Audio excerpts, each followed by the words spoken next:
Hey guys, and welcome to the Coffee and Turner Syndrome podcast. My name is Brooke. Pour yourself your favorite cup of coffee, and let's hop into today's episode. Hi guys, welcome back. I'm really excited. I have a very special guest with me today. This is Annelie, and I'm really excited to talk with her. We have some very interesting and fun topics that I just geek out at. So I'm really excited to chat. I will stop talking and let you introduce yourself. Hi everyone, I'm really excited to be on your podcast group.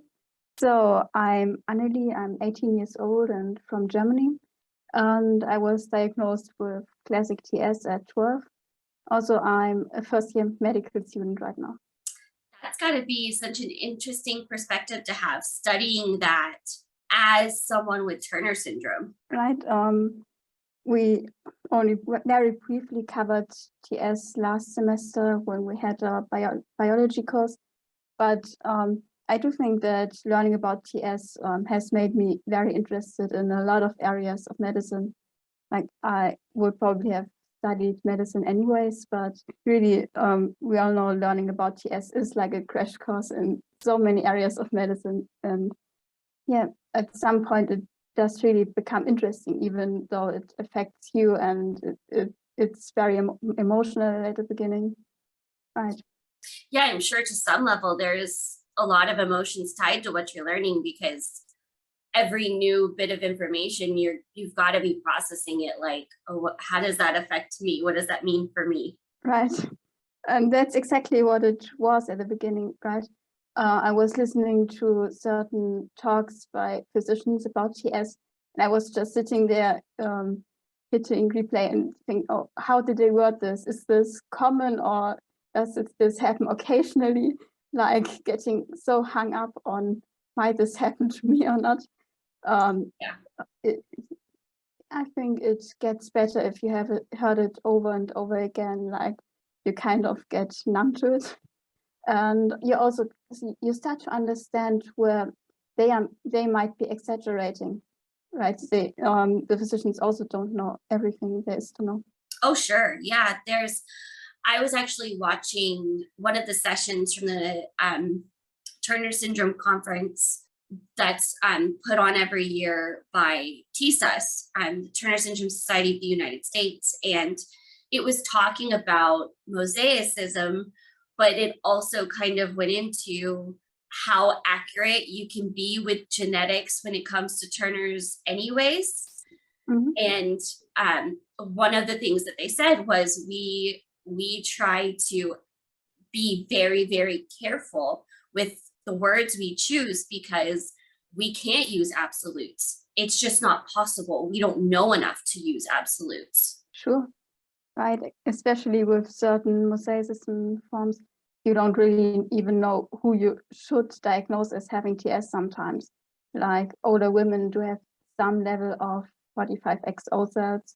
You have probably heard that very few of those cells, but yeah, it probably doesn't matter. And if someone has a lot of 46XX cells, well, you don't know which cell in the body is what. So all you can say is do the testing that's recommended and relax apart aside from that. Yeah. Well, and the most interesting moment in that conference session for me that kind of blew my mind was my own personal theory of my case, because I'm classic as well. But I have very few, just like you seem to, I have very few symptoms that you could look at me and tell anything would be different or going on. Right. And my guess was always that might come from where, this could be totally wrong, and you probably would know better than me, being in the middle of studying this, but that maybe it was because of when the mutation started. It started maybe later, so less cells were affected. And then in the session, there was a comment made that their colleague had the theory that every living girl and woman with Turner syndrome was some level of mosaic to have survived. Yeah. And I know as much as you do about that.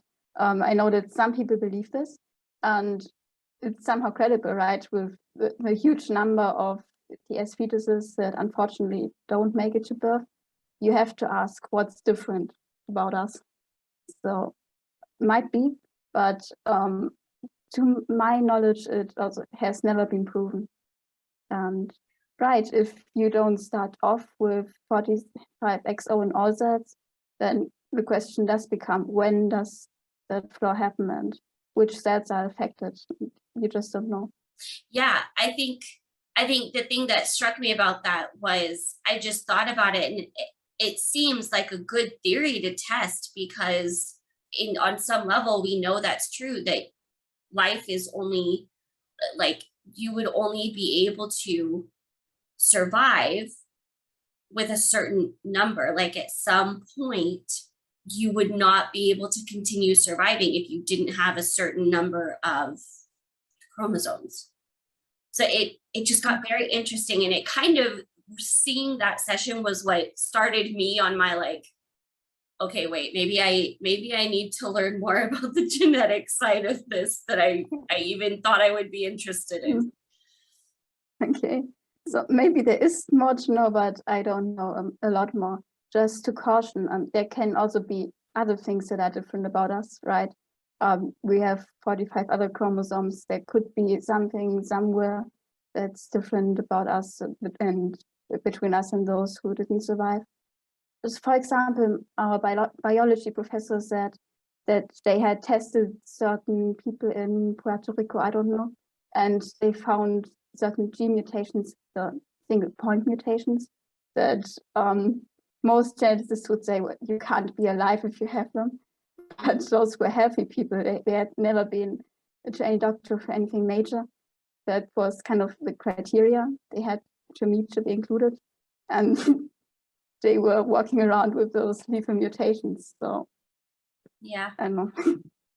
Yeah, I think there's just so much, and sometimes I'll go into, there's so much we don't know, and then I'm like, is it like the level of detail we would need, is that even possible for us to know?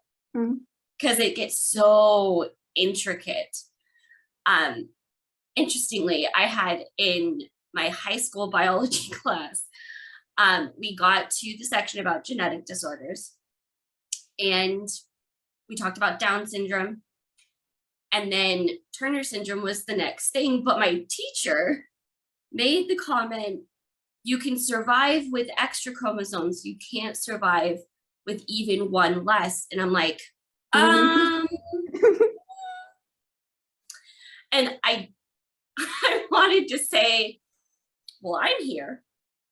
So, but I was just, I had a moment of being able to say, so do you know what Turner syndrome is? I just couldn't stop myself when she said that. Like, wait, what? Okay, so I have some really exciting questions. I was thinking of what I would want to talk about on this topic and ask, and I have so many questions, but I feel like I try to do my best to pare them down. And so just from everything so far that you have studied in genetics, how would you explain what Turner syndrome is? Okay, so then I would start by explaining the genetics behind it, right? TS is if you are missing one of your sex chromosomes, not necessarily an X, it might also be a Y, and either partially or completely, and in even all of your cells or in many of your cells. And specifically what is important is the genes on the short arm of the X chromosome. So that's called haploinsufficiency, when you would need two of those genes and you only have one, you only get half of the gene products. Yeah, so chromosomes usually consist of two chromatides, those halves that are joined as a centromere. And so maybe if you get XP deletions or P arm, the short arm, then you very quickly get a lot of the symptoms of TS. Yeah, for example, there's the SHOX gene, SHOX that your homeobox gene that causes those skeletal features, your shorter, mother lung deformity, cubitus valgus, and so on. And you can also have XY lines, isochromosomes, right? Yeah, then a bit more useful maybe. So what does TS cause? I mean, we know that in general, you're shorter, you probably won't hit puberty on your own. And then the two big things are cardiac problems, possibly, and autoimmune conditions. Yeah. So that it's always an interesting experience listing out everything that's possible. Right. I could go on for 5 minutes, you too. Yeah, it is such a long list. But what would you say you've learned, or have you maybe learned anything that would give you any understanding of what happens, that maybe not a way to predict what the symptoms somebody would experience would be, but what might beforehand determine that? Like, because I had always pictured, well, maybe that cell that was damaged, it depends what it turns into. And if it turns into a reproductive cell, then that's going to be what it is affecting, and things like that. And that sounds logical to me. Okay, so the only thing I know is if you have those high chromas in utero, then that's what causes the wet neck, for example. So that's fluid retention. And maybe certain cardiac problems too. I'm not even sure if physicians are certain about that. And if you're only missing part of the second X, for example, then you can start to predict, okay, where is the deletion? How much is missing? And the SHOX gene is really the only gene where we know, okay, this is this one gene and it does this or that. Someone else might not have TS, might be missing the SHOX gene, and they also get scoliosis, mother lung deformity, cubitus valgus. Someone else might be missing 2 copies of the SHOX gene and gets everything more severely. But aside from that, I think we know the general region, which is important for fertility. And we might or might not know more, but yeah, I don't really think that people can be a lot more specific. Yeah, there's no real way of predicting. You kind of just have to watch. Yeah. And that's what I kind of have really found, that the more I learn, the more I realize I don't know. And there's just way too much I can't predict. And so those testing times, those screenings just become all that more important. Yeah, one thing is, well, a lot of the more severe problems can be excluded right after birth. Like, are you born with structural heart defects and kidney problems or not? And even in utero, obviously, if you have something like hypoplastic left heart syndrome, that should be picked up before birth. So just to offer some reassurance to pregnant women and so on. Yeah.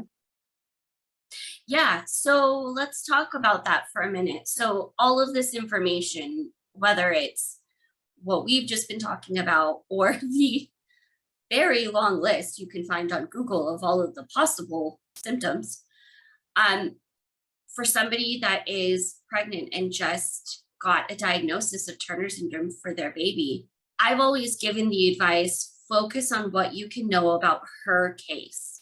That's a very good advice. Mm-hmm.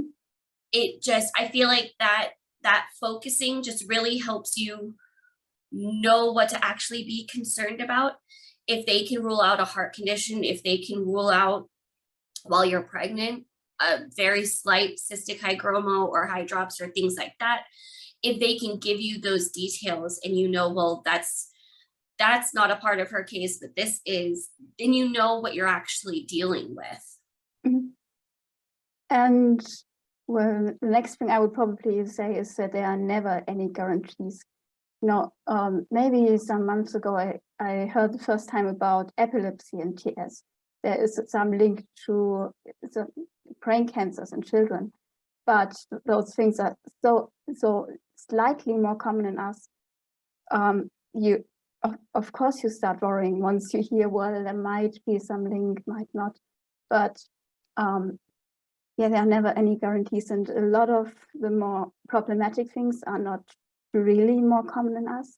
A lot of the common problems can be treated very well, Yeah. and yeah, it's more common than not that I think we live very quote unquote normal lives, is however you would want to express that.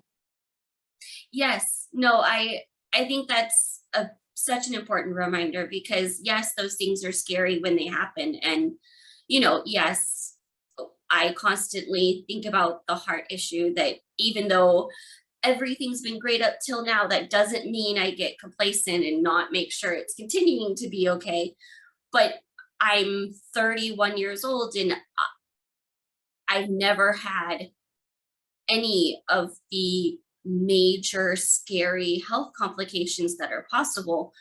Not to say it's not possible, but just there's no way of knowing what's going to happen. And there's a larger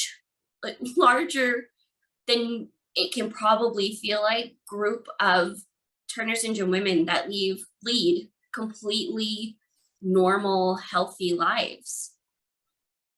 Exactly. And aortic dissection is also a good example for something that's not really common. I mean, we have a lifetime risk of 2%. Nobody has ever probably really looked at how that is if you don't have a bicuspid aortic valve, if you don't have hypertension. So yeah, it is 2%. I can say that and think, well, doesn't sound like that much, but everybody has heard of those cases. If it happens, it's not good news. But even better probably is that you can screen for that very well. Yes, the screenings we have, especially today, are incredibly powerful and really, really amazing tools. And there is not anything that they could not at least attempt to treat that would come up later after birth. Yeah, and part of me always likes giving the disclaimer that those statistics, the 2%, well, that's pulling from the available Turner syndrome women as patients. And there's a whole lot of others that either are never diagnosed or never make it to a live birth, that we don't have that information from to really know the full picture. Right. So I always take those statistics with a grain of salt. It's actually really interesting, because there have been studies where they have just randomly karyotyped, I don't know what in a biobank, what kind of tissues they had. And I only know one from England. I don't know enough to say, well, is this representative or not? They found a lot more mosaic cases than you would expect. Unfortunately, less classic cases, because that probably has to do with abortions. That's my guess. Yes, that would be my guess too. Not to say that classic, I hate using the phrase classic is more severe, mosaic is lighter, because it really doesn't, it's really not accurate. Right. Yeah. But in theory, if you look in a textbook, it's supposed to be. Mm-hmm. But that's not how I've seen it mostly play out. And I mean, you can say it like that if you want to, if you're cautious, but you can't make women think, well, if she has classic TS, she's going to have everything. Nobody ever has all of those things at once. Right. I've never met another classic TS woman that had every single symptom on that list ever. I just don't think, I think there's too much nuance to how it plays out in everybody to really think that and to make a guess of this is, I mean, to give you an example, I think I've mentioned this before. I have classic and I know people that are mosaic. I know I have a lot of friends that are mosaic that I talk to. And I am nowhere near the case of the most symptoms in the group, but I'm the classic. So it's just too nuanced. And I would say my guess would be it probably would have to do with we each have our own other genetics things happening at once too. Mm-hmm. Yeah, exactly. Me too. I also have close to no health problems. So yes, exactly what you said. And the only thing that's really different between classic and everyone else is that the chance of spontaneous pregnancy is so much lower.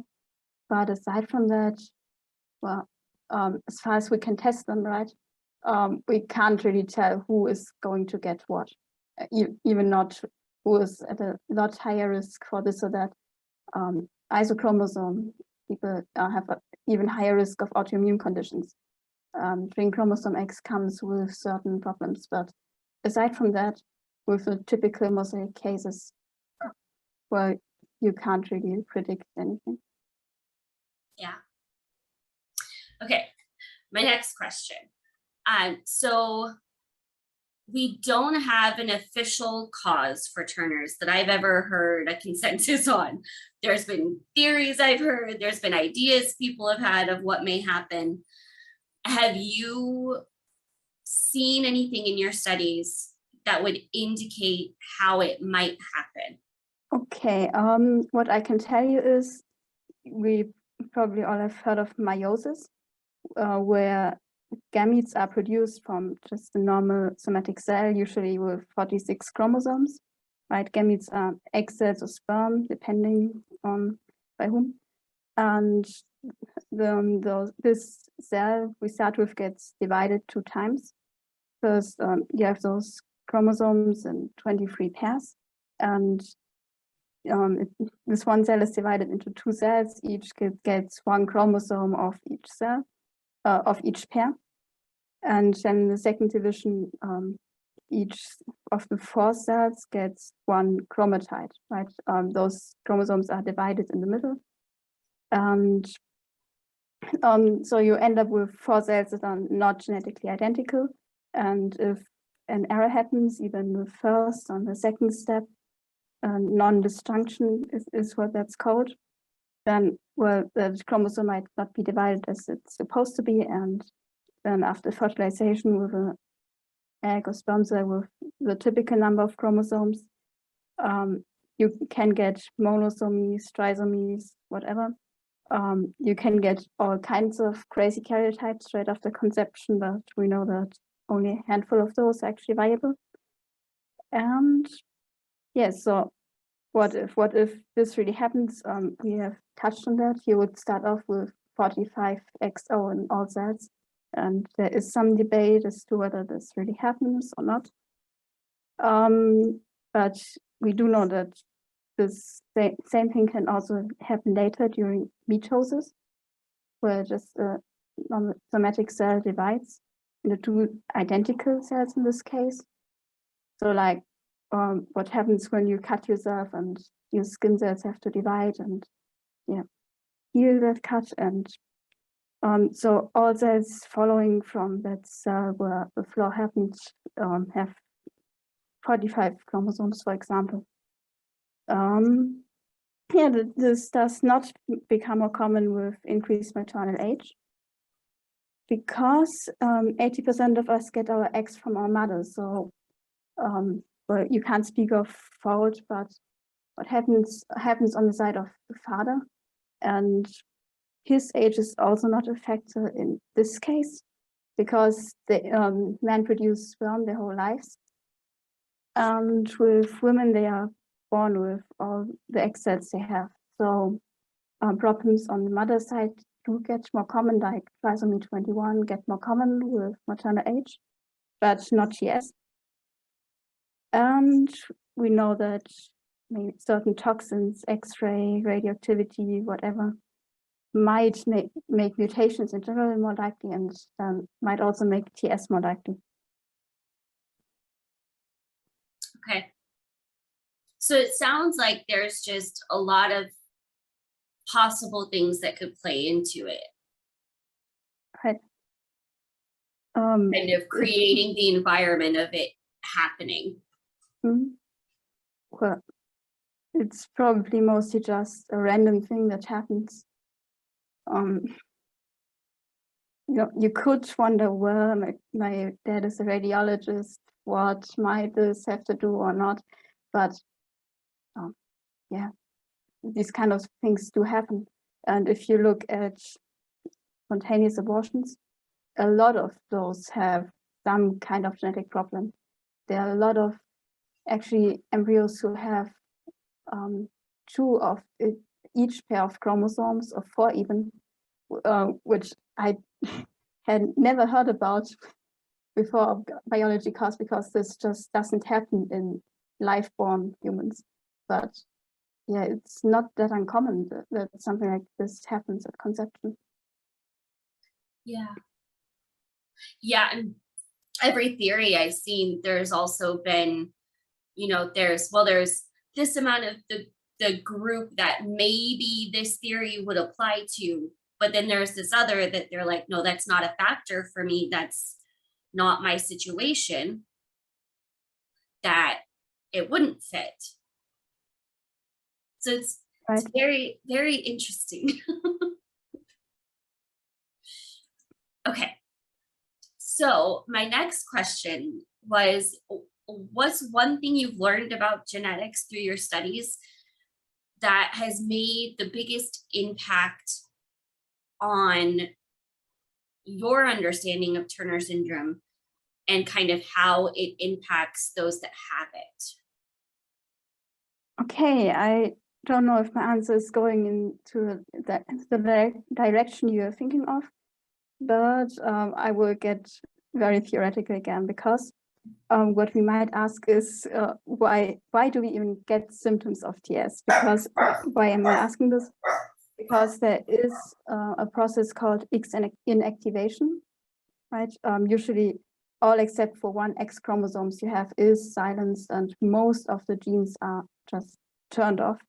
Like it's not like you can't pass them on, but it's a so-called bar body, and they are not transcribed in you yourself. That's because otherwise males would be at a huge disadvantage, because there are so few genes on the Y chromosome and everything like that, and 45XY is not viable for that reason, 45Y. So but it does still matter if obviously if you only have 1 X, because there are certain pseudo-autosomal regions on the X chromosome that are not turned off. The escape X inactivation, and some of the same genes are on the Y chromosomes, like the SHOX gene is also on Y chromosomes. One thing that does explain is why is Turner syndrome the only full monosomy that's viable. It has relatively few effects because there are relatively few genes in those pseudo-autosomal regions. And another thing is, well, why do you get symptoms if you have more X's? Triple X is okay, but if you put 4 X's, 5 X's into a woman or into a man, that's not really good, and the effects increase with number of X chromosomes. So having too much of those genes is also not that great. Yeah, and another thing is the cognitive phenotype of TS. What I learned about this is in Klinefelter syndrome or triple X syndrome, you actually have kind of the reverse cognitive phenotype compared to TS. So usually all of those groups have normal IQ, obviously, with certain exceptions in each group. But you can divide IQ up into verbal IQ and performance IQ, like math, spatial problems, whatever. So we with TS tend to have a higher verbal IQ than performance IQ, YP split.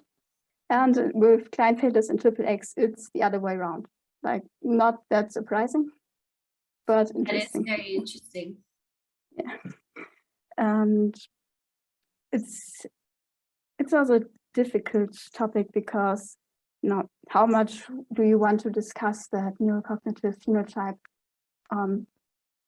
As someone affected by TS, I feel like my parents had known about it early on, but they might not have pushed me in certain situations as far as they did, but I am grateful for this, that they did demand certain things of me. And also certain descriptions are not very accurate, like, well, inability to read social cues, what do you make of that? Or maths, just in general, maths is such a huge area where in one task you need this cognitive strength, and if you have another one, well, then this task might be easier, right? Yeah, that's a part of it that I feel like is just such a spectrum, and everybody's going to be in their own place on it. And I mean, I tend to think just the earlier you have the information and the more prepared you can be, the more successful you can be with supporting whatever those needs might be. Like for me, I never struggled with the verbal side of things. In fact, I excelled in verbal, but give me a math problem and it looked like a foreign language I had never seen before. I just didn't even know what to do with it, didn't know how to start. And so my mom and dad knew that, and they just did everything they could to, like, my mom was very, very adamant about, like, if you aren't understanding something, are you asking your teacher for more help? Don't just sit there and struggle, go ask for help. And she constantly would remind me, like, are you sure you're asking for enough help? Are you sure you're asking enough questions? And it was what I needed. I needed to just have that push to get that extra help. Don't just let yourself waver on something it's not your fault you struggle with it. Right. So having strong verbal skills, like it might be easy to recall certain phrases you heard somewhere, like memory for language might be very good, or things like that. That's actually quite typical for TS. That's as difficult as discussing certain weaknesses we might on average have. But that's also the reason why we as a group have above average educational achievements. It's probably this verbal strengths, and they do play a role in a lot of school lessons, definitely. Yeah. And then on the other side, the maths thing, or I know I sometimes struggled with geometry, very specifically geometry, like you have to imagine, is this line parallel to this one in space? And I don't know. But it got easier once we had really mathematical ways to put it, like, well, you don't have to see it, you have to put it into this formula, right? I might not be the very quickest to get that result, but that's better, a lot better than when we started with these kinds of things. And a lot of areas of maths were not a problem for me personally. I don't know if this is just me, or if a lot of us also don't struggle this much in other areas of maths. I can't know. But there are ways to use verbal skills when learning maths, I think. It's just my experience. Right. And a lot of students struggle with maths. That's also something I would sometimes like to point out, like, oh, she's struggling with maths. Well, maybe she's just better in other subjects in maths. And Oh, yeah. true, and doesn't matter for which reason you're struggling, you do deserve help, obviously. But you know, just kind of putting it into perspective. What's normal? Not going through school with straight A's and not struggling anywhere. Yeah. Yeah, I think that's a good point. I've been thinking about that a lot lately. Like, it's so easy to focus on, oh, well, I have this struggle because of Turner syndrome, or whatever the struggle, whatever the reason for the struggle is. I have this struggle, I have this challenge, instead of, well, but what's my strengths though? Like, that may be something that isn't a strength for me, but what are my strengths? I can focus on what my strengths are. I don't have to just feel restricted by what I Right. can't do. I can focus on what I can. So for me, that meant I'm going to do the best I can in math and kind of say as good as I can do is as good as I can do.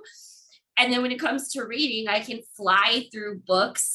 History was always fun for me. Like, writing papers, I loved writing, like all of that. I excelled at and I had fun with. So I could focus on that while just doing the best I could in math. Right.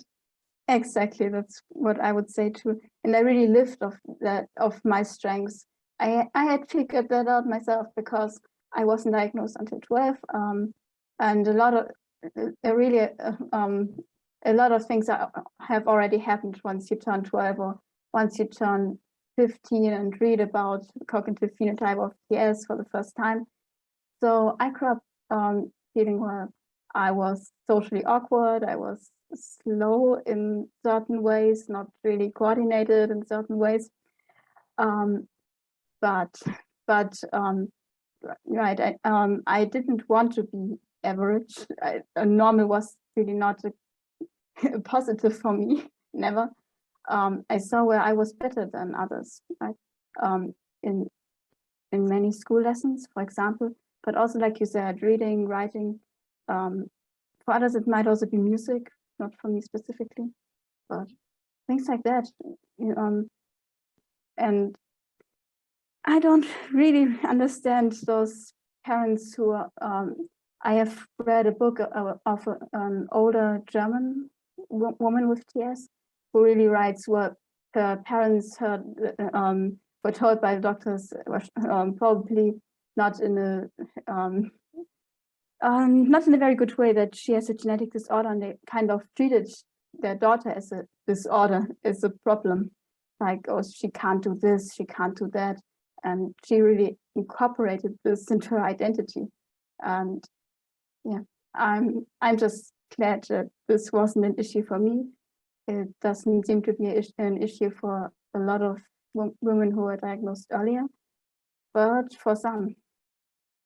Yeah, and that's a good note for any parents listening. I grew up in a very similar way to you. My parents never treated me like having Turner syndrome actually changed what I could do. They acknowledged I would need more support in certain ways, but they never, ever treated me as if I was any less able than my brothers. I was able to do, even if it meant I had to push myself to do it, I was able to do it. Or if it meant, I just had different strengths I needed to focus on, that there was never a tone of I can't do something because of it. And I think they were really intentional about that. They didn't want me to feel like I couldn't. And that's the way to do it. If I had wanted my parents to do one thing differently, that's maybe get me to do some of the things that are more difficult for me at an older age, in the sense of they didn't really care if my motor skills are good or not, like something that and driving is a huge issue for me right now.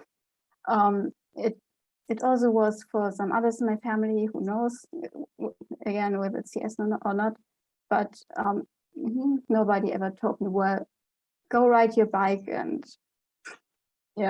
get some feeling for where are the cars coming from, where not. Yeah.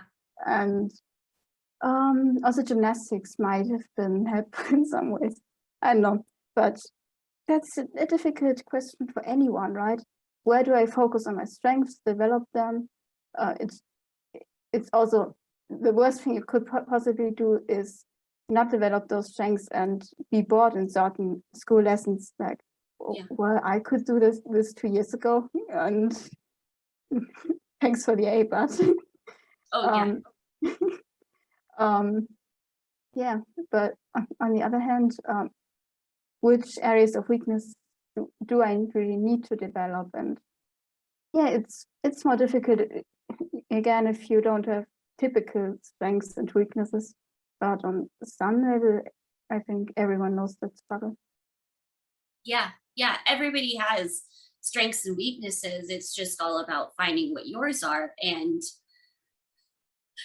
I think there's something really empowering for finding what they are, because it can feel really discouraging when you I go back to math all the time, because math was it felt so discouraging to me how much I struggled in math.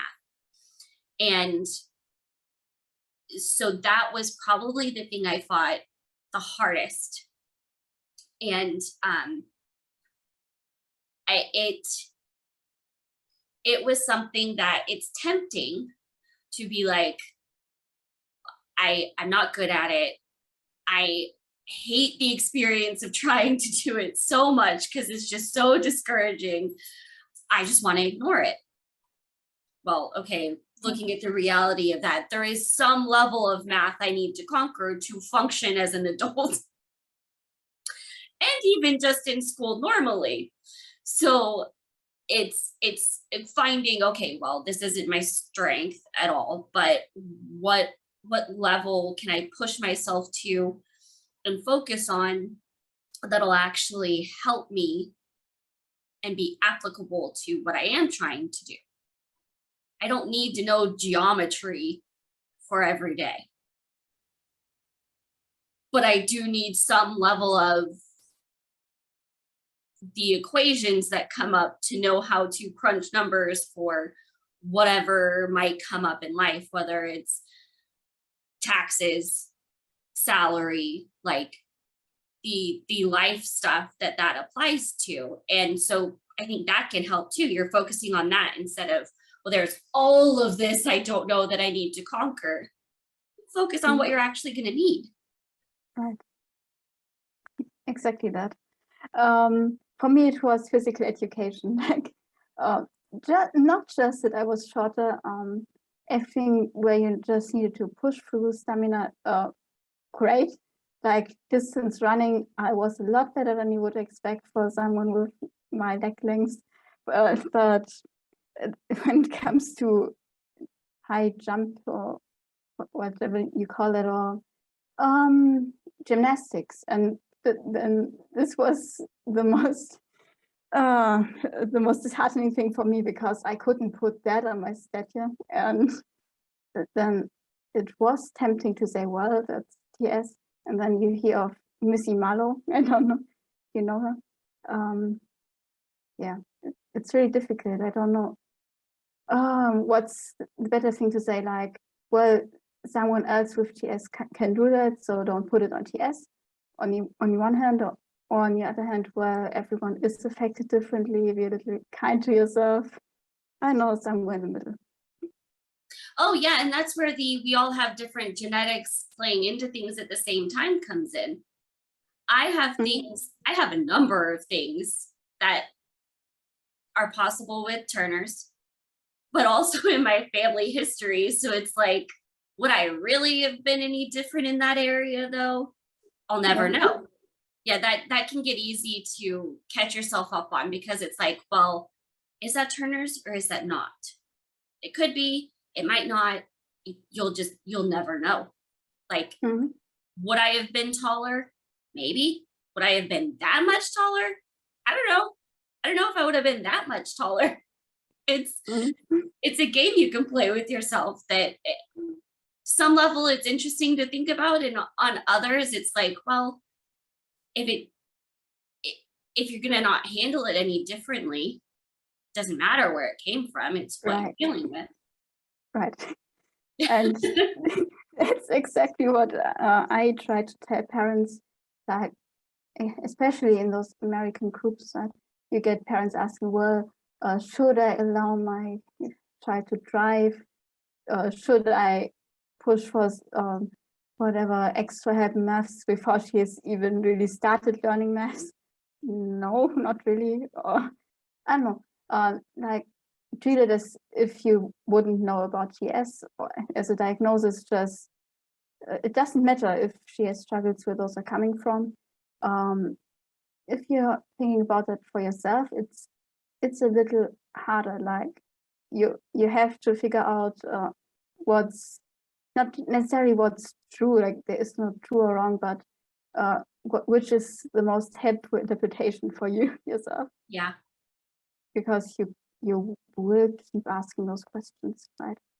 Yeah, and I think to some level that's a part of the processing, getting that diagnosis is kind of figuring out those feelings and emotions and reactions, and that's totally normal and it's good to process through those. Um, but I think it's also always good to remind yourself that there's a reality going on, though, that stuff doesn't have to be a limitation, that um it's not something you have to let catch yourself up on. Mhm. So, in talking to those that maybe just got a diagnosis for their child, or they're pregnant and just got a diagnosis, what would be your encouragement or advice you would want to give to them? Well, for example, that TS doesn't have to define who you are. Like, a lot of women tend to say, well, my child won't be perfect, quote unquote. She will have this disorder, she will be this disorder. We are, if you really talk to someone with TS, I think what you will quickly notice is it's not nearly as bad as you are imagining right now. And, well, we are persons. Like, it's very easy to talk about a statistic or a health problem, on a very rational level. But yeah, we have our own personalities, opinions, whatever. We are not TS. Yeah, I think that's a good reminder for everybody in this scenario, that the diagnosis of Turner's does not have to and does not define you. Then again, it's understandable that everything is really a lot right at the beginning, and that you get overwhelmed, especially if it hasn't been explained to you very well, and that you get scared. And also, there is no right or wrong decision. Like, nobody is going to be judging you, or should be. I don't know what I would do in the same position and with the same information, right? Yeah, it's a very difficult position to be in, making decisions about things that you can't predict the outcome, really. And you're trying to make the best decision for your child as you can. And there's also the dynamic of most people, when they get this diagnosis, have never heard of it before. Mhm.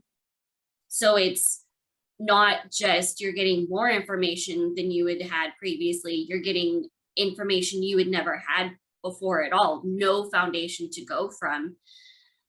And it's not small things you're dealing with. So it can be so overwhelming. And that's why my biggest advice has always been, well, do the screenings, do the tests that you can to find out what her case is, because that'll tell you what you need to be focused on. And then that long list on Google can not even be looked at. You can have a list of what her things you're dealing with are. Mm-hmm. And as they come up through life, you can deal with it as they come up. You know, it doesn't have to be, well, this might happen 10 years from now, so we got to be prepared. Right. The only scenario that I've ever thought that level of forethought, I think forethought is the right word I'm thinking of. My brain just went haywire a second. Is in the infertility, because I know recently there's been things that have come up that you could be able to do, not to guarantee preserving fertility to some level, but attempt to at least. Mm-hmm. It's just so hard because there are so many cases. I mean, it's a little bit less now. There's a little bit earlier of a diagnosis age than there used to be. Mm-hmm. But typically it's been, you get a diagnosis so late that what you would have needed to try to preserve anything has already passed. Right. Yeah, that's also something that's worth pointing out. Before NIPTs and all of that, average age at diagnosis was something like 12, later 9. I mean, someone like Turner wouldn't have picked up most cases of TS. Yeah. They are just not that obvious, right? And so I sometimes wonder why, or I understand why, but I don't think it's good that people treat TS like a medical emergency when it's diagnosed in a really young child, where we have to do this and that and whatever right now, this second. Yeah.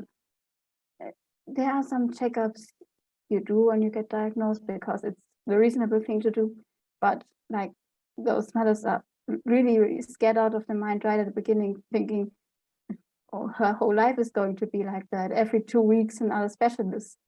Yeah. Well, doesn't have to be. Yeah, and then about preserving fertility.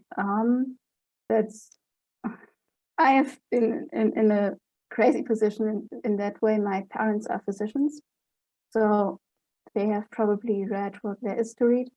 But I was told by my physician at 17 last year, well, you might want to look into that if there's still some ovarian tissue, right, that can be preserved. And at this point, I already knew no chance, basically, statistically speaking, at least, with everything that had been going on. So that's something you have to do at 8, around 8 maybe. At least in someone with classic TS who has never gone through puberty, but even some with classic TS do. And yeah, so maybe there had been a chance for me, but it's really something very new. If someone out there is 40 or whatever and was diagnosed at 12, they wouldn't have tried it that back then if it had been diagnosed earlier. And they also haven't tried it very often. We know what we would expect, that there's a high number of genetic problems when you take your own eggs, especially if the scenario, right, if there hasn't been spontaneous puberty and whatever. Even if someone with TS has spontaneous pregnancy, then there is a high incidence of not just TS, Down syndrome and things like that. And then there's a usual risk of carrying a pregnancy for us.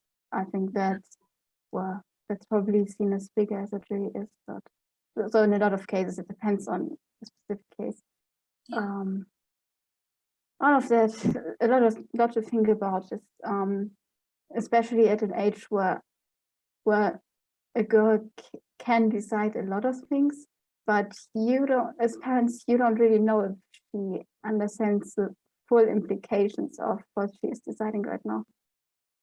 Yeah, Absolutely. That's the struggle is even if you do, like the diagnosis age is so far early. Like I was diagnosed while my mom was still pregnant with me. So that would be a situation you could try to think about those things in. But when you're looking at making those types of decisions at 8, 7 or 8, 9 years old, I barely understood the whole circumstance at that age, let alone could have made a decision about what I would want to do to have a family 20 years, 15, 20 years down the road. So it's hard. And the struggle with the later diagnosis is you've already gone into full, well, to my understanding of it, at least, you've already gone into full menopause basically at that point. Yes. So it's kind of too late. But it's, yeah, there's so much. And there is even figuring that out, there is a lot to think about for, are you okay to carry? Like, could you physically carry? Heart wise, are you healthy enough to carry? And those things too. I know, and the using your own eggs thing, I had a geneticist that I was connected to through my doctor tell me that he couldn't say it was impossible because weirder things have happened. But he basically said the most likely scenario, if a woman, especially with classic, was able to spontaneously conceive, was with what the genetic makeup might look like, you most likely wouldn't have even known you were pregnant.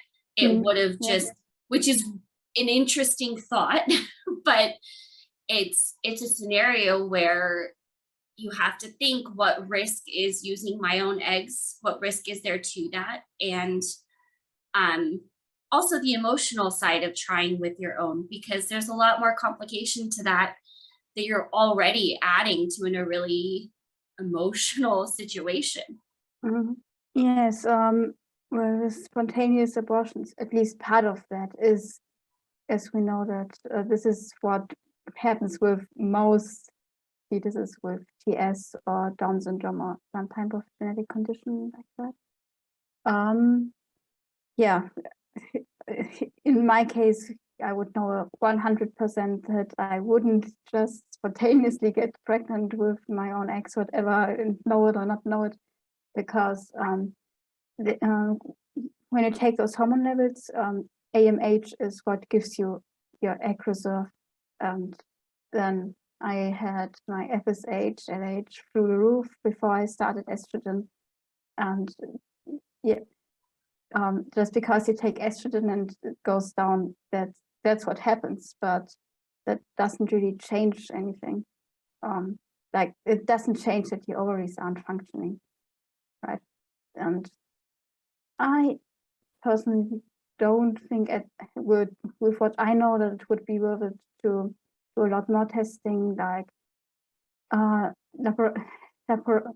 god, I can't even pronounce that in German. Laparoscopically go in there and look at the ovaries and see if there's any tissue you could use. I don't know, but probably doesn't make any sense. Yeah, it's so there's lots of details you can get. There's lots of, you can find out what your FSH, AMH levels are, and that'll tell you what's happening right then. You can see what your ovaries look like. But I think sometimes a lot of information, like I'm always an advocate for, find out what your body is doing, like understand it, your personal situation and all of that. But there's also some level of mentally taking care of yourself of like, well, am I just overwhelming myself by doing all of these tests? Or am I actually helping myself process? And yeah, I think, and that goes for looking into the genetics of it and all of that as well. Like you have to know yourself and know, like, is this going to be overwhelming or is this going to be helpful right now? And especially if you're then actually trying to get pregnant with IVF and egg donation or whatever. Yeah. That's something I'm probably underestimating because I have never been there. I've never really thought about, well, should I try IVF? Well, in 5 years, maybe. So I'm sitting at 18 and I'm not sure how I will think about that whole matter in 5 years, 10 years. Yeah. What do you expect of an 8-year-old child? But yeah, the whole emotional aspect, like, you can say, well, do testing with genetic testing before you implant a fetus and zygote. That's also not that easily done, right? I don't know. Very scientific people might say, well, you have those 12 zygotes, so now let's choose the one where you have the most chance of giving birth to a live child. But yeah, well, you would what would that be if everyone would do that? First of all, what nobody would ever choose zygote with TS. And yeah, secondly, well, it's also a very emotional thing, everything. Yeah, a whole lot of emotions you have to consider. Yeah. Yeah, and I talk a lot about the perspective of the woman with Turner's navigating all of that. But there's also the parents trying to support you through that. Mm. And, like I know when me and my husband first started kind of processing everything, I'd never had any levels done. I had never had any fertility testing done at all. So we went and got those answers. Well, then we had to figure out what we were going to do with those answers and like what that meant we were going to do moving forward. And I remember I was talking with my mom. She had gone to the appointment with me, and so she knew everything we had gotten, and we were talking about all of the different options. I was just kind of sharing what we had found for options. And I remember saying, had you even thought about this type of thing being an option for me when you had me? And she goes, oh, I could have not ever even dreamed you'd have as many options as you have now. Not in my wildest dreams could I have hoped for that. And that, I think, is something that parents can be encouraged by too. Especially now, there's so many options for everything, for not just the fertility, but for treatments for everything that comes with TS. There's so many more options than there was 10, 15, 20, 30 years ago. It's amazing. Right, and I hadn't really thought about it that way because, well, I kind of have taken something like IVF for granted. Oh, well, it exists and this and that, these are the implications. But well, we briefly touched upon that in our biology lectures. What had to be invented in order for this to be a possibility, like being able to give hormone treatments, being able to do that in vitro fertilization. Right. Yeah, I have friends that were in the trials of HRT and growth hormones, and it's like that was something that doesn't feel like it feels like such a average normal part of TS now. Mm-hmm. It's weird to think that it hasn't actually been around that long in comparison to other things. It's a fairly still recent thing, and so the strides have been huge in not that long of a time period to do incredible things. Also good. I don't think embryo adoption even has been something for more than 10 years. Okay.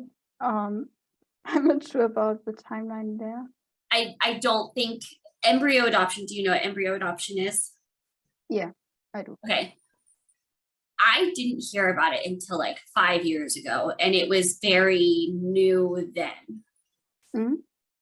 So wow. It's something that's much more common now even. So it's it's encouraging and almost empowering to see those types of strides. And I really hope that continues and we just keep seeing research that like just explodes what we know and what we can do to support these things.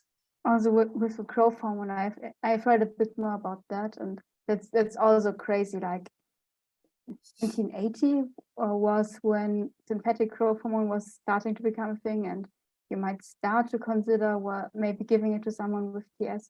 And before that, it had to be taken from human cadavers, and parents had to somehow get pituitary glands, like right. Oh my goodness. There's a book about it. How it's called, Aroused, the history of hormones and how they control just about everything. It's really well understandable and really fascinating. Yeah, so parents were just told, well, we could treat your child, but you have to get pituitary glands. Then they had to have some connections to, Wow. yeah, and of course it wasn't as regulated everything as it is today. And but if you mess up and for some reason there is some Creutzfeldt-Jakob's disease in the growth hormone, that's really bad. Yeah.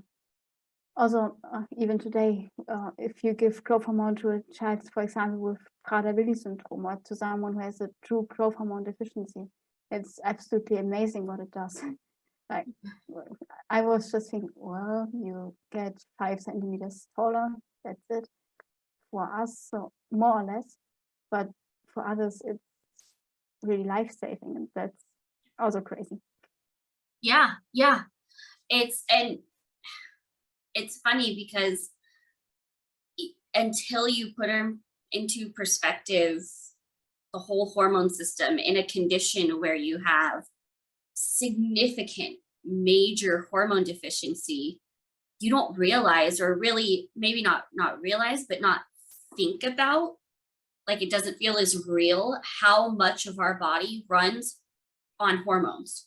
So having a hormone deficiency isn't just your reproductive system.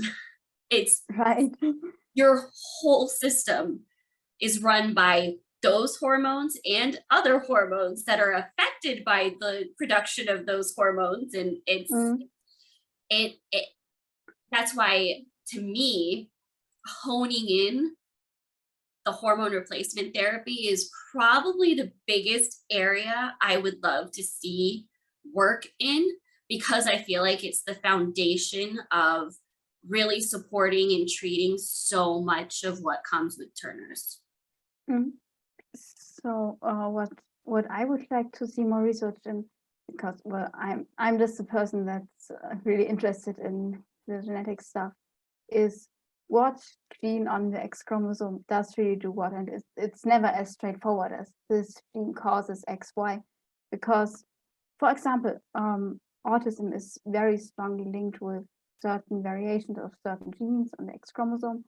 Like, for example, it's also more common in TS, and some of the features that are common in TS go into that direction, whether you want to diagnose it or not. There won't be an autism gene, but that's not only interesting for us, right? If you think about just 46XX women and 46XY males, there are huge differences between them. There are diseases. Women get autoimmune conditions, males get cardiovascular disease. Yeah, so there are huge differences with a huge number of conditions, and to understand that more is really difficult. I don't know how much someone who is really an expert in this field would understand all of that right now. But yeah, that's the thing that interests me most. Yeah, that would be great, I think, just in being able to have that much more detail on somebody's case from a karyotype. That would help you get so much more information from a karyotype than classic or mosaic. which yes, classic or mosaic is helpful, but oh man, that type of detail would be great. I think there's so much more to that you could get, an individual look at someone. And I feel like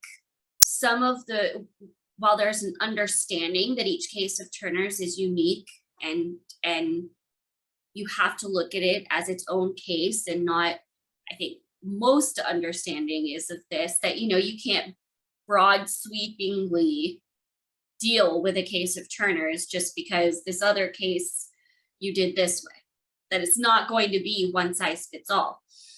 But I think a lot of the treatments and systems put in place kind of do treat it more like it's one size fits all. Yeah, that's probably a very specific problem with TS, because if you have a broken leg, you have a broken leg, and if you have an infection, well, it probably will respond to this or that. And even with other genetic conditions, if you look up Williams syndrome, if you look at different cases of Down syndrome, there is a variation, right? But it's not nearly as big as you get with Turner's. And probably that's because with TS, that's also the most common condition in which you get this mosaicism. Reading about TS all day long, I thought, well, mosaic Down syndrome must be a thing, and it must be very common. It is a thing, but it is not really common. It's very rare. So, yeah. I mean, sometimes you have to explain to people that there is not the mosaic form of TS. There are ring chromosomes, isochromosomes.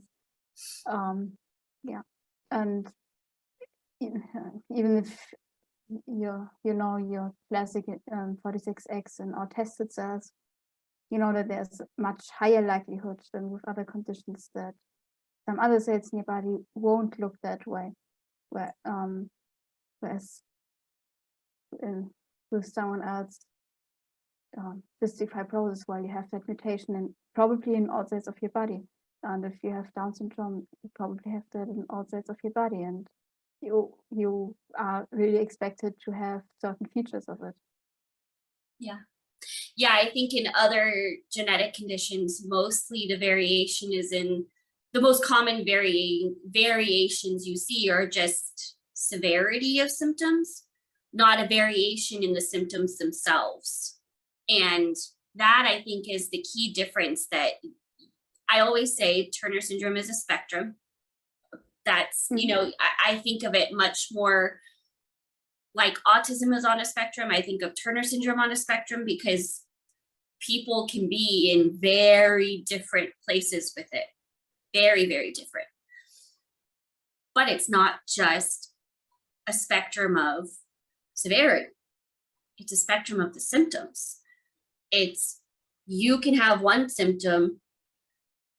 I don't have that symptom, and I have a different symptom that you don't have, but we have the same genetic condition. We have the same genetic mutation that happened. It's very, I don't know. It's one that it takes more looking at to really understand it well and be able to make treatment plans and things like that. I really feel like those in more of a context of that would be so much more helpful, especially with the hormone replacement therapy, because that I feel like is just all over the place. Everybody is going to be vastly different and react differently to the different forms and methods and everything. Mm-hmm.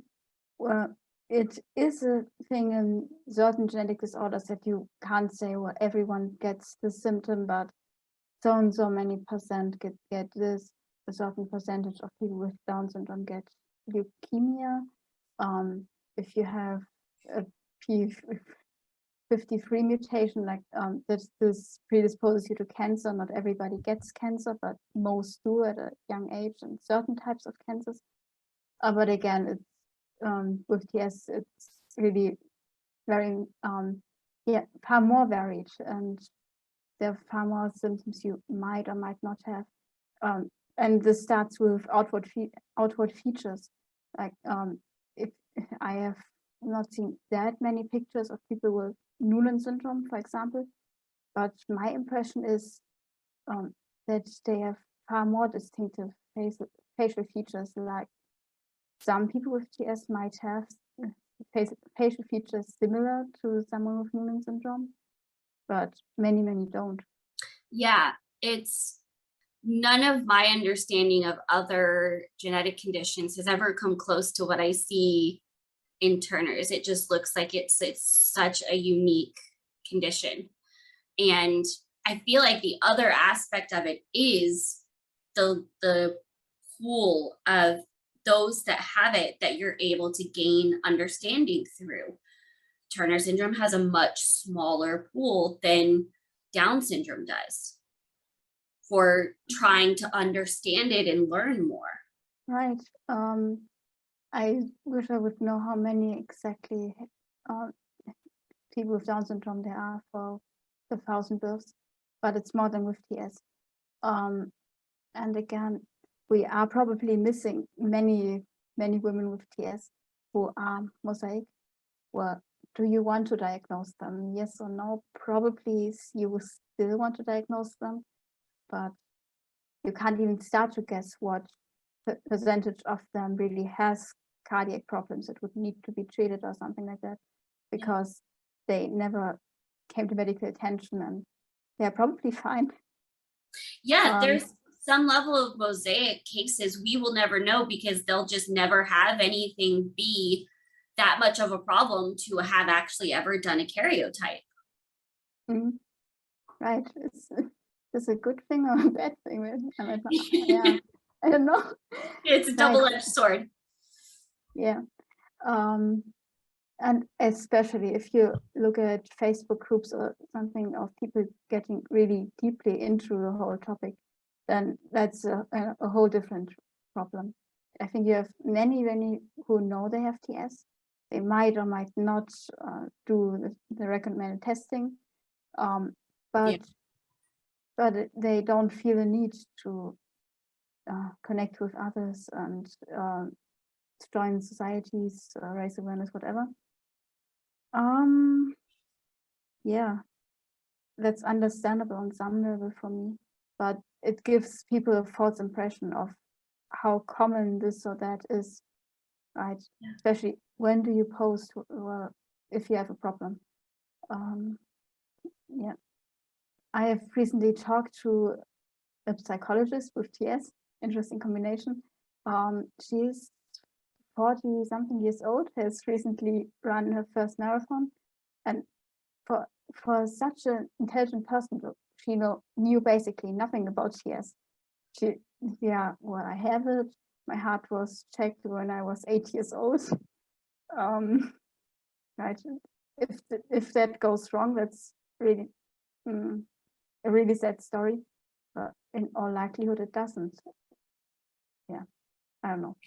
Yeah, I don't know at this point in my understanding of Turner's, I don't know if I'd ever completely stop screenings. No. There's just too much. You wouldn't. We don't know that there's no way to know, well, if it hasn't presented itself by this age, you're not going to see it present after. That I just don't ever see that being a thing. And I think there's so much also that in society, at least in the States, we tend to medically brush off like it's not a big deal when it could be signs of something bigger. And those types of things can get scary too, especially when, like, I know I can be a bit of a anxious person and maybe realize something, go, could that be this? Could that be that? What is that? But at the same time, if something's happening, you don't want to completely ignore it and just brush it off, especially with the things that are possible. Right. Back before I knew about TS, I asked my parents on a number of occasions, well, if you go studying medicine, don't you start thinking, I have this, I have that, all day, like with every small thing. And that's a thing with medical students, it really is, but not with experienced doctors. So if you really start understanding something, you can start to make some sound judgment about, is this probably a big deal or not? And yeah, always emphasizing the probably. So if it's you, well, do I want to take the chance or not? We're taking chances all day with everything you do. If it's your child, you will probably on the side of caution. But you don't ever say, well, you have to do this screening, that screening. You say, well, if you don't, then this is going to happen with this or that likelihood. So now go decide. Well, as far as someone who has limited information is able to decide, and even doctors have limited information about how common is this really with this case, not with TS in general. It's not as difficult. So the thing in Germany is with with our universal healthcare coverage, in childhood they run tons of blood work, like it's no big deal, and do all the testing, and on some level that's good. And on some level, right, it comes with growth hormone treatment. You have to check those growth hormone levels in your blood. That is really important. On some level, it makes you feel like they are going to find something one day, and you're that 12-year-old child who knows too much about some things and not enough about others, right? And that's scary. Really understanding is probably a bit less scary than half understanding. Yeah. So what you really need to check is the aorta, definitely. Aside from that, a lot of things would cause symptoms. Hashimoto's would, diabetes would, before it really causes major problems, probably again. Yeah, difficult. So I think the most likely thing is with TS that we get those metabolic issues other people also get, like high cholesterol, high blood sugar. And maybe that's really the thing that's most dangerous in the long term. Maybe we get it earlier than others. Maybe whoever is at fault for getting this, I don't know, but maybe we can do a little less to prevent it, whatever. So this is something that you would definitely want to check. But there are other things where it's not that necessary. Or if you ask 10 doctors, you get 10 opinions on how often you should check. You get doctors who don't know about toners at all, and then basically go, well, you tell me what you want to have checked. Oh, I've had a doctor go, remind me what Turner syndrome is again? And I'm like, well, like that. Okay, I can do that, but it's a little. That's probably my biggest thing. I would also change too is some level of a more general, deeper understanding. Maybe not as much as somebody that specializes in it, but so that if you go to an emergency room or urgent care, those treating you that might see you would actually have things red flag for them instead of just brushing it off if it's something bigger, like they would actually have enough understanding to know, oh, you have Turner syndrome and this is happening. We probably should check this. Right. Well, you have some people who claim you should see that someone has TS. That's not the case, but if you really know they have TS, well, you should have some understanding. I had a doctor who is almost a general practitioner, and the first thing she said to me is, well, TS is passed down in families, right? Um, yeah, so No. something like that. Um, so it's difficult. I mean, it can Biologists, be. It can be if the it mom, can be, it right. can be if the mom had it. That is by far not anywhere near the most common scenario. Yeah. Biologists, by the way, tend to say, well, I have read somewhere in my biology book, they are just a little shorter and infertile, everything else is okay. Um, um, but, and also my genetics professor, who seemed really competent. I joined him for a lecture, so told a bit about TS. What he said is, well, if you have excluded the most dangerous things right after birth, yeah, there's no need to worry that much about this or that popping up. And he had a point, you know, if everyone has learned the whole list, what can happen, then you end up having, for example, geneticists who tell pregnant women, well, your daughter might or might not have intellectual impairment, right? Or yeah, she will look like this. Yeah, I don't know. Yeah, that's the other aspect of the understanding is, and I mean, to some extent, I can understand a specialist. There's no Turner syndrome specialist. There's a specialist in endocrinology. There's a specialist in genetics. There's a cardiology specialist. They specialize in one part of the body, Right. not a specific condition.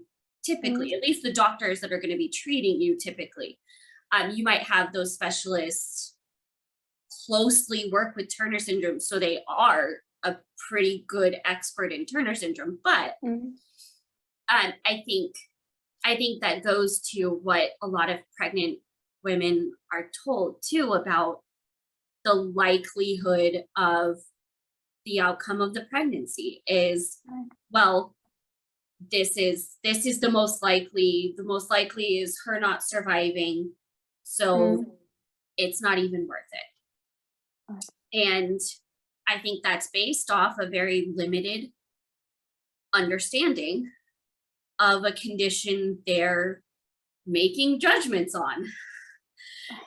And that's difficult, because when you've heard that, there's going to be a lot more work it takes to expand your understanding beyond that than if you started out with, well, this is the scenario, but let's look at her case.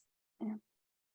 I do understand the endocrinologists and gynecologists, because when the patients get referred to them, my endo had seen quite a few girls with TS, but her understanding was, well, everything is okay. The interesting thing is the hormones, growth hormone therapy. That's interesting that she can publish papers about that. So that's the main focus. And then she knew he could check her hearing at some point, just that she knew. But yeah, why should she know about the cognitive phenotype of TS? Why? Or the gynecologist who knows about in vitro fertilization and hopefully knows about the risks of carrying a pregnancy, hormone replacement. But what really bothers me is if geneticists don't get the facts right, because for them it's one of the most common things they will see. 1 in 400 pregnancies.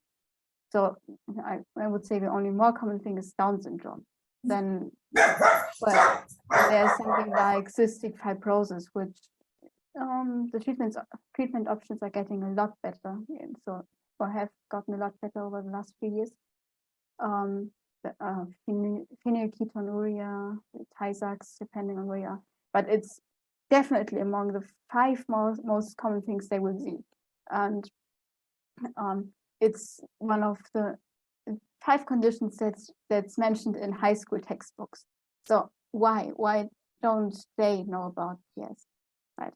Yeah, I think, and so the geneticist I talked to, their understanding was accurate and he gave me good information, but at the same time, it was still very, I could tell he was being careful because he didn't want to get my hopes up. So he was still very concerned about those numbers showing any kind of chance because I mean those are low chances. Like I completely understand there's no positive information about fertility that comes very often with Turners. So it's not going to be happy news. It's not going to be good news and a fun conversation.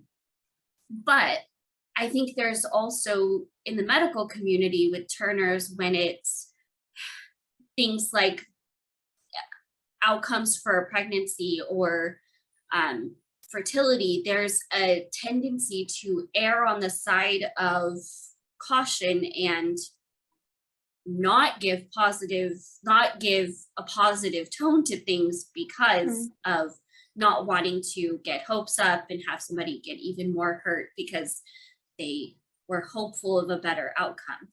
It's a And difficult balance. I understand that, right? It's just you hear far too often that the geneticists even give factually wrong information. For example, Turner wrote 4 times something in his article there was no mental retardation, and for the next 40 years or something, everyone associated TS with mental retardation, and some of that is still out there. It's still in the heads of some geneticists, right? That's not even the only thing. Even if you're explaining it a bit better, you can make it sound like, well, will have certain strengths and weaknesses like everybody else. If you want to, you can maybe predict them a little better. Do you have to? That's up to you to decide. Or you can make it sound like, well, you will have cognitive impairment here and there, and it will be a collection of deficits, right? Yeah. Oh yeah, that there'll be no way they survive. There will be no quality of life. There will be, I mean, there's so much that there's a tendency to be quick to say this just isn't gonna work out. This just isn't worth it. And it's like, well, there's a lot of women that live healthy, normal lives. Like I've had moms kind of not scared, I guess, necessarily, but just trying to like nervously trying to understand, ask what's the average life expectancy of a woman with Turner's? Well, barring any medical testing, there's no reason to expect it to be any different. Right. So statistically, and I don't know if I should even say that or if I'm ever going to say that to someone with PS again, but statistically it's 10 years less than that of others. But you have to keep in mind that, well, hypoplastic left heart syndrome, it's rare, but with TS together, that's kind of the worst prognosis you can get. I don't know, it's not common. I don't know how much that influences life expectancy. There are severe cases of aortic coarctation. I don't know, and a number of things. You always hear about something new from time to time, which might come with TS. So there are some, some really tragic cases, and then where aortic dissection isn't really the thing that influences life expectancy that much. It's the worst thing that can happen, but it's rare. So, but I don't know. It's difficult to put that into perspective, right? But some time ago in the Facebook group, I saw someone kind of also nervously asking, well, how old is the oldest person with TS who has ever lived? Well, past 100, obviously. Even if you take 10 years of normal life expectancy, then that's 70 something years, and someone will live to 100 years. And then also, as you said, a huge spectrum where someone might have so few problems that there's no reason at all to assume that there would be a lower life expectancy. Yeah. Yeah, not in the sense like you get with other genetic conditions, Huntington, cystic fibrosis until some time ago. So, well, the question becomes, should you even discuss it or not? Yeah, I think, well, and the more, because it can be overwhelming in Yeah. the Facebook groups to see, oh, there was another girl that didn't make it through heart surgery or something like that. And it's like, yes, those things are real risks that we need to be aware of and that we need to be on top of. However, that doesn't take our focus off of our own situation. And those are the things that kind of determine your personal health situation is most important, even in things like a general change to life expectancy. Well, so that's going to be individual, because are we talking somebody with the heart condition? Are we talking somebody with other complications? Like, what's the health status of them? How are they impacted by Turner's?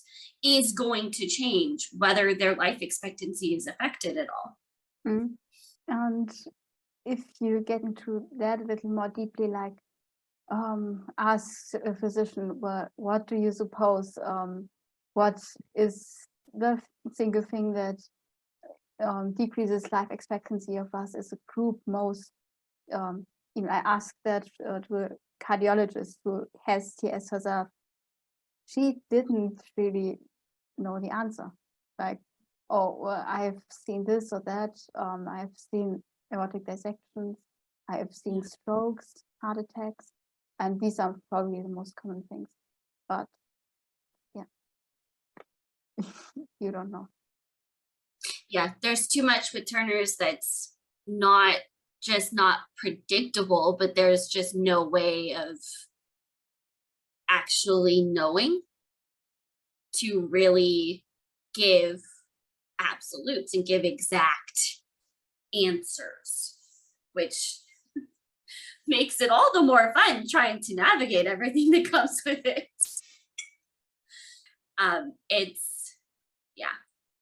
So, oh gosh, I could talk about so much to do with this for so long. So I am so grateful that you came on and talked with me. I just appreciate the conversation and the sharing of information so much. So before we wrap up, is there anything you would want to share? Is there anything in particular you would want to make sure that somebody listening kind of took from our conversation? So to someone else with TS, maybe a little younger than me, I would say, don't ever feel like you are less in any way than somebody else, even if you get teased, looked down upon. This will probably get better as everyone gets a little more mature. So focus on your strengths. We had a whole topic with weaknesses and how much you should try to improve them and whatever. But first of all, focus on your strengths. Yeah, and I think we already talked a lot about mothers. Yes, it's not a medical emergency. Don't treat things a lot differently than you would if your daughter didn't have TS. For example, I don't like the term child with special needs. Some of us are, but many of us are people with very normal, typical needs, whatever. Yeah. And I've heard many people feel like many parents who feel like they can only do everything wrong. They don't know how to support their daughter. They have never been in any similar situation. From my perspective, I would say, well, so the best thing you can do is, first of all, caring about whether or not you are supporting your daughter right. That's a good start. Many parents don't do that. So you can't be completely mistaken. Don't expect any less from your daughter. So self-fulfilling prophecies are really a thing. So being different from normal isn't always worse than normal, quote unquote, even though you can feel like that with something like TS, where most of us would say, well, I would rather not have that. So if you really say, well, I wouldn't change that, maybe many would agree, but then you are quickly taught in TS groups that you're being too positive, you haven't gone through this or that. So as a package deal, it depends on your specific situation, whether or not it's something you can live with or something where you say, well, not really, or if you really even draw something positive from it, like compassion. Yeah, so, but it's not something to be pitied or anything like that. Right, so these are quite a few points. Yeah, I love that. I love the reminder. If you're asking this question, you're already off to a good start. Like, just asking that question tells me you're in the right position. You're in the right mind frame. So yeah, thank you. Thank you so much for talking with me. It has been so great. And I am just so appreciative. And yeah, I hope you have a great rest of your day. Thank you so much. Thanks so much for having me on your podcast. It was really great to talk to you. And Yeah, I also wish you a great rest of your day. Thank you. I will hopefully talk to you soon. Right. Bye. Bye. Thank you so much for listening to this episode of Coffee and Turner Syndrome. If you would like to support the podcast, I do have listener support set up on Anchor. And if you'd like to leave me a voice message, I would love to hear from you. Don't forget, you can find the video version of this podcast on my YouTube channel at youtube.com/BrookeTV. Make sure you're subscribed so you see when the next one comes out. And I will see you guys in the next episode.